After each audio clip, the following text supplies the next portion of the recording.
They cuffed me in my own driveway before sunrise, red and blue, washing across the garage door, while my coffee sat cooling on the step, and my neighbor Linda Carmichael stood 10 feet away, with that tight smile people wear when they think the world finally agrees with them. Deputy Ethan Cole read me my rights, steady and professional, and I nodded, because rage is loud, but paper is forever. And the worst part wasn't the cuffs or the neighbors peeking through their blinds. It was knowing I had watched Linda plant every single thing she was about to swear was stolen. Maple Ridge sits on the east side of Redstone County, New Mexico.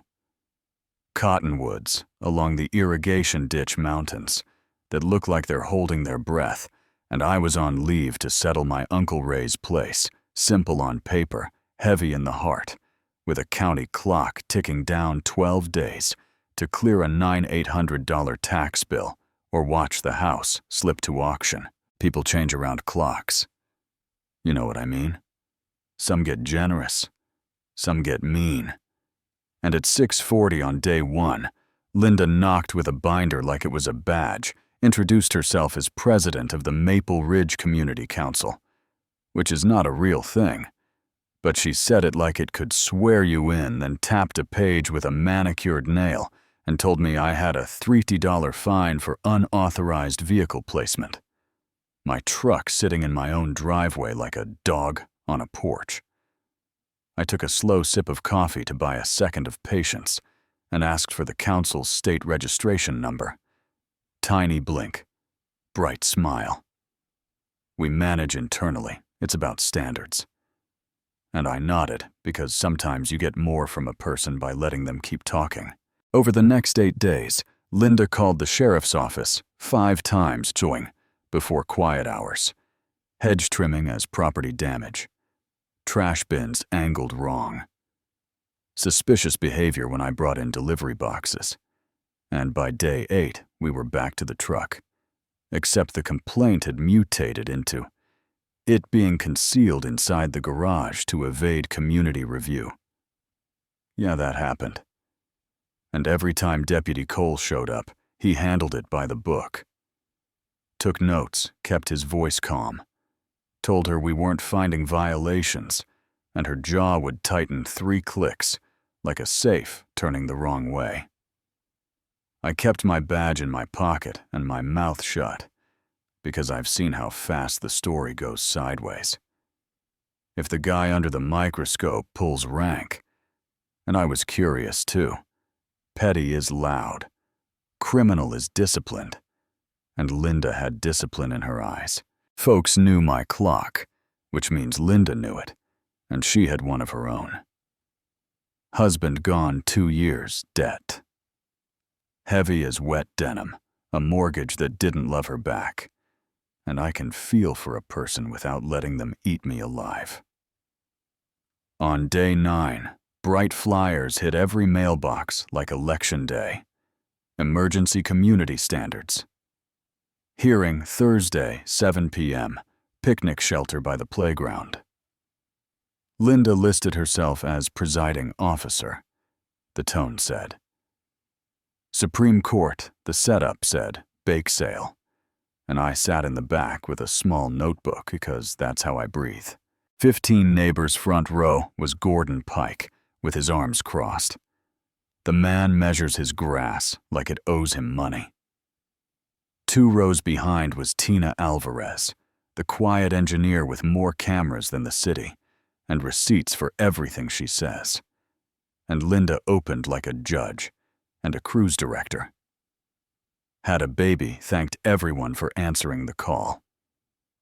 Gestured to a table of photocopies, accused me of noise landscaping violations, traffic visibility. And when she said traffic visibility, I looked at the sandbox where a plastic triceratops was half buried under a red pail and tried not to laugh. Gordon took one of her petitions, held it to the light like a 20, and said, "That's not my signature. I put a little hook on my G, been doing it since high school, and this one's straight heads." Turned, murmurs rolled. Then, Tina said, "I've got timestamps. Mower started at 7. 10 county code. Says 7 HOA is fine. I can share the clips." And Linda snapped that we don't need surveillance to know a standard, which is a funny thing to say when you've been filming your neighbor every morning. And while they argued, I walked up to toss my coffee cup and saw a torn index card. Under Linda's binder, 3 thick words in black ink, Plan B. Undeniable proof I didn't take it. I didn't need to. Sometimes you only need to know how a person thinks. The next morning, a white city truck rolled to the curb, and Inspector Marcus Hale stepped out, late 50s. Neat mustache, shirt. Starch with opinions. Read the complaint. Like a script. Dangerous conditions. Unsecured structures.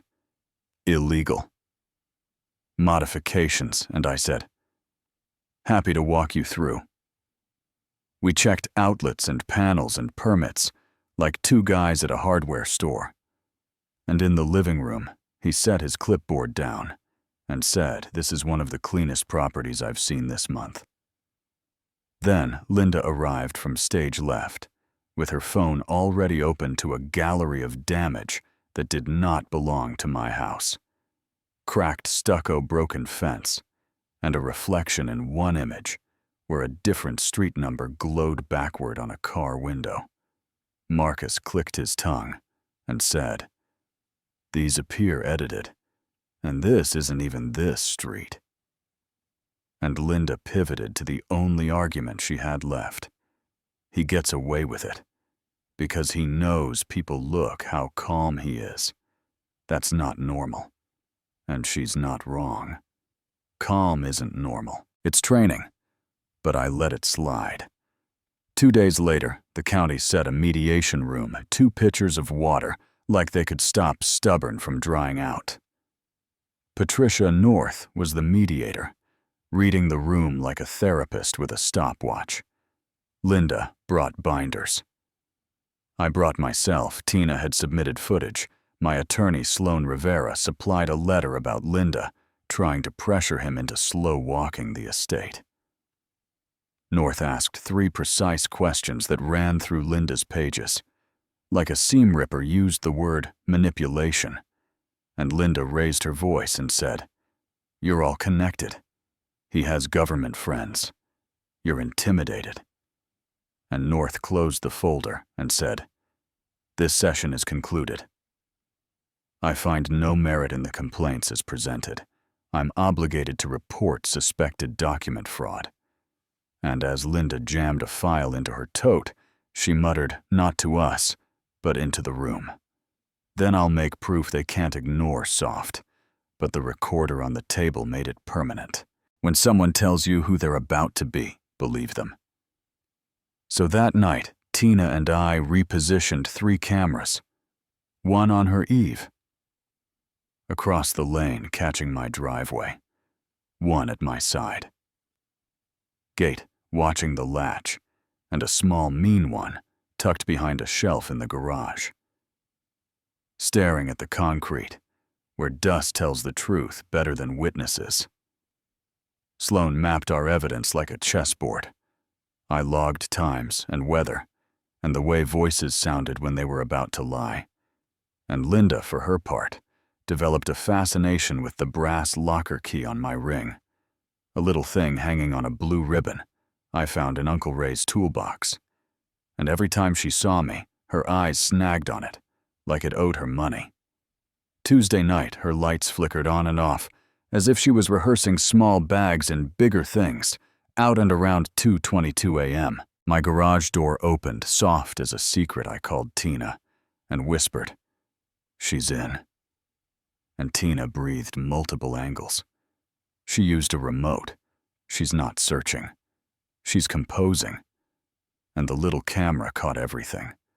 The gloves, the tote, the careful way she set down a jewelry box that wasn't mine, a roll of bills with a pink hair tie, the dust halos.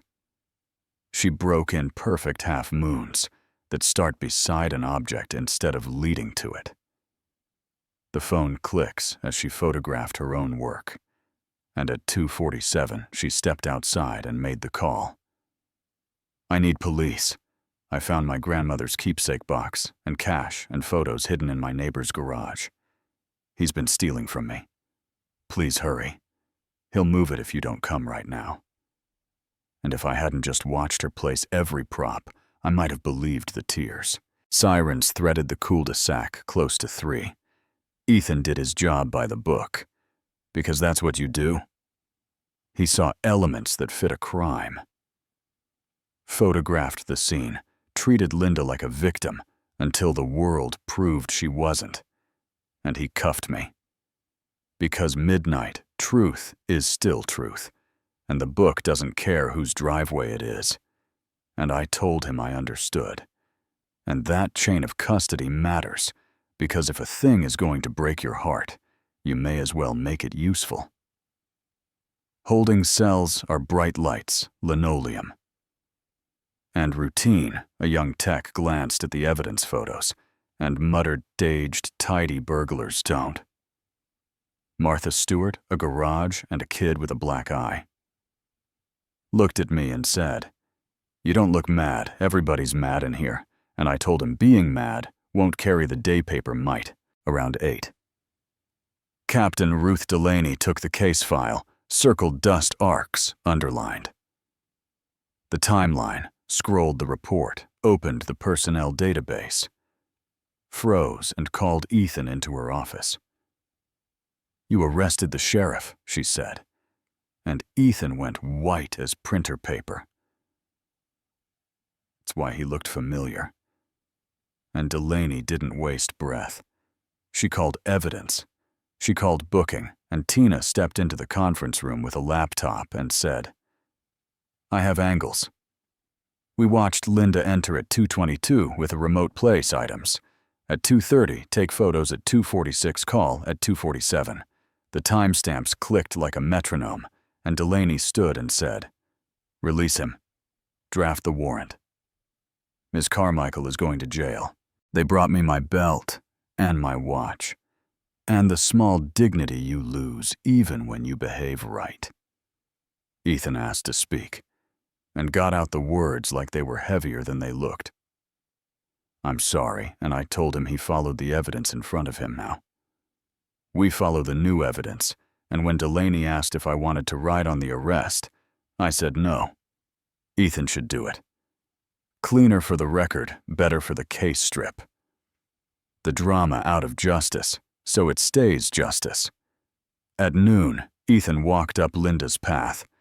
She opened the door like a celebrity expecting applause, and he said, "Carmichael, you're under arrest for breaking and entering evidence tampering, filing false reports and forgery," and her smile fell straight off. "You can't arrest me for calling the police," she said. And Ethan told her, "We have video of you planting the items of you calling after." And she cycled through denial, accusation, and finally a stillness that looked like a person meeting the edge. They had been dancing on the cuffs clicked. The street hushed. And that's the moment I keep, not because it's sweet. It isn't. But because it's honest. So here's where I leave it with you. Because this isn't a revenge song. It's a question with bite. Where do you draw the line between understandable and unforgivable if somebody is drowning in debt and grief? Does that explain, not excuse, the lies? Should I have flashed my badge on day one and shut it down? Or was waiting the only way to end it? Clean, you know what I mean. I want your take, your city, your HOA story. The pettiest rule you've seen. Tell me what justice looks like when it's standing on your driveway at 4 a.m., asking you to trust it. Drop your comment. Argue with me. Argue with each other. Because the next person who hears your story might be the one who needs the courage to press record.